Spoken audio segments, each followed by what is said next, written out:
Parent Sahiti, మా అక్క parent Maithili ప్రియ. నిన్న నైట్ మేము 11 కల్లా తినేసి పడుకున్నాము. మన మధ్యలో 1:40 ఆ టైంలో నేను లేచాను. తీరా మా అక్క పక్కన లేదు. అందుకని మా అక్కకు కాల్ చేశాను నేను, ఎక్కడున్నావు మైథిలి అని. 10 నిమిషాలు వచ్చేస్తున్నాను, ఫ్రెండ్స్తో ఉన్నానని చెప్పింది. సరే అని చెప్పి నేను పడుకున్నాను. 3:30 ఆ టైంలో మళ్ళీ నాకు కంటిన్యూస్గా మిస్డ్ కాల్స్ వస్తూ ఉన్నాయి.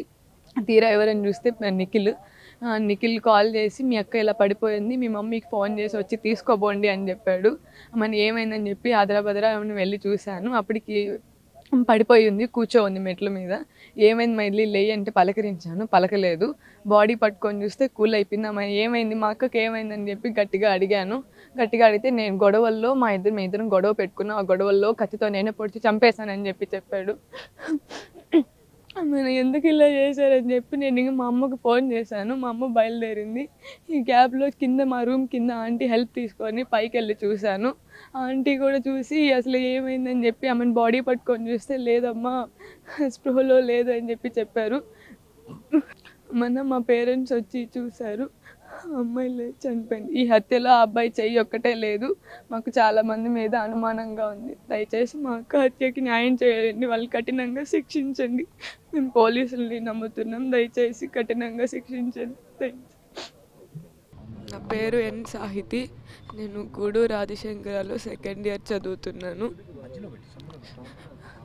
నేను పడుకోన్నాము, తినేసి పడుకోన్నప్పుడు అక్క కూడా పడుకొనే ఉండింది నాతో పాటు.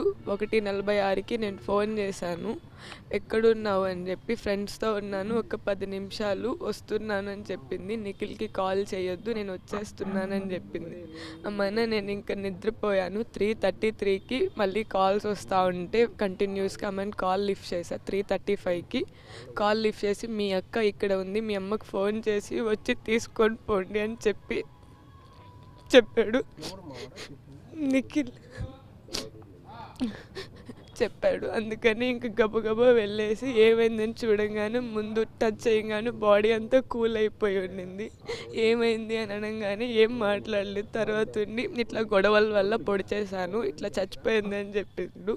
అందుకని నాకు ఇంకేం అర్థం కాక కిందకు వచ్చి మా అమ్మకి కాల్ చేస్తుంటే సర్వర్ అన్రీచబుల్ అని వచ్చింది. మా బాబాయ్ గారిని కాల్ చేస్తే ఆమెను వచ్చారు, చూశారు. ఈ గ్యాప్లో వాళ్ళు వచ్చేదానికంటే లేట్ అవుతుందని ఆంటీ ఉన్నారు మా రూమ్ కింద. ఆంటీ హెల్ప్ తీసుకొని మైథిలి దగ్గరికి వెళ్తే, అమ్మ అక్క ఇప్పుడు చనిపోయారున్న, శ్వాస లేదమ్మా అని చెప్పి ఆంటీ నన్ను కిందే తీసుకొచ్చేసింది. ఈ లోపు ఆ అబ్బాయి వెళ్ళిపోయాడు. అంతే. B.Pharmacy కంప్లీట్ అయిపోయింది. బెంగళూరులో అమెజాన్లో జాబ్ చేస్తూ ఉంది. కాలేజ్ ఒకే కాలేజ్ క్లాస్మేట్స్ ద్వారా పరిచయం, ఫ్రెండ్స్.